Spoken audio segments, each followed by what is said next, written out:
குண்டு மாங்கா தோப்புக்குள்ள லட்ச போல வந்தேனே, யாருமில்லா நேரம் பார்த்து 4 மாங்கா தின்னேனே. என்டி கையை ஓடுட்டி, ஏன் தோப்புக்குள்ள நான் எதுக்கிட்டே ஆள் இல்லாதப்போ வந்து மாங்கா திங்க போறேன்? வேறு தோப்பில் இருக்கும் மாங்கா எல்லாத்தையும் பறிக்கை வந்து பரியம் போட்டு நட்டு வச்சு தோப்பா வளர்த்தேனே. ஏட்டி நான் என்ன தோப்புல வேற திருடிட்டு வந்தேன்? சும்மா வெறுப்பேத்து நடக்க எல்லாத்தையும் காசு கொடுத்து வாங்கிட்டு வந்து நட்டு வச்சிருக்கிறேன். அட நீங்கள் தானே வச்சு சொன்னீங்க எல்லா மாங்காய் மரத்தையும் பதியம் போட்டு வளர்த்து வச்சிருக்கிறோம்னுட்டு. அதான் அந்த அளவுக்கு யாரும் தோப்பில் கிடக்கிறது எல்லாத்தையும் பதியம் போட்டு நட்டு வச்சிருப்பீங்கன்னு நினச்சேன். வேற நீங்களும் காசு கொடுத்து வாங்க போறிய? இதுவும் நீங்களும் உங்கள் வீட்டுக்காரவையிலேருந்து இருக்கிறதுலே கஞ்சமாக கிடைக்கலையே. ஏட்டி ஓடிட்டி கையை அடி எதுக்கு லட்சம் இப்படி கோவப்படுறதிய? உண்மைகள் சில நேரம் கசக்கத்தான் செய்யும்.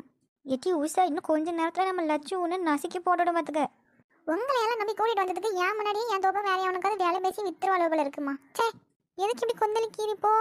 உண்மையை தானே சொல்லியா? நான் என்னடி சொல்லிய நீ? என்ன சொல்லியேன்னு கேட்க. நானும் என் வீட்டுக்கார வேலும் கல்யாணம் முடிச்சு வந்து 2வது வருஷத்துல இருந்து இந்த மாந்தோப்பை என்ன கஷ்டப்பட்டு பார்த்துட்டு நடக்கும் தெரியுமா? முழுக்க இங்கேயே தான் கிடப்போம் நாங்கள்.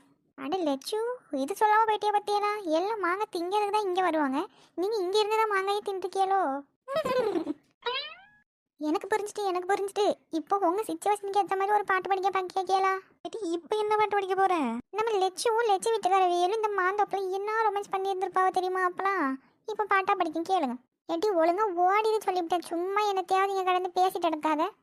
நான் மாந்தோப்பில் காத்திருந்தேன், அவன் மாம்பழம் வேண்டும் என்றான், அதை கொடுத்தாலும் வாங்கவில்லை, என் கண்ணம் வேண்டும் என்றான்.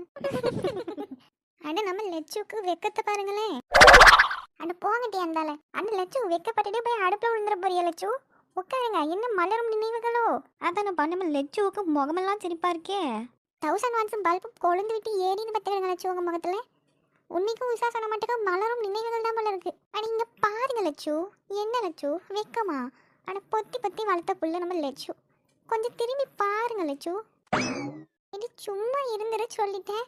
ஆனால் நம்ம மயன்னு வந்திருக்காவ, மாப்பிள்ளை மொக்கச்சாமி வந்திருக்காவ, மற்றும் நம்ம உறவினர்கள் எல்லாம் வந்திருக்காங்க. கொஞ்சம் திரும்பி பாருங்க லட்சு.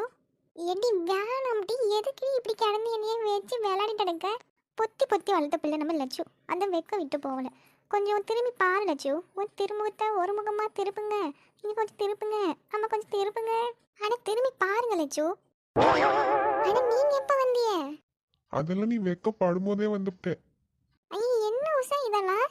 ஆனால் இங்கே வர்றா நம்ம லட்சு மட்டும்தான் வைக்கப்படுதுன்னு பார்த்தா நம்ம அண்ணனும் வைக்கப்படுதாவலே. அண்ணனும் நோக்கினால் அண்ணியும் நோக்கினால் வெக்கத்தில் மிதந்தால் மட்டும் கீழே 2 பேரும்.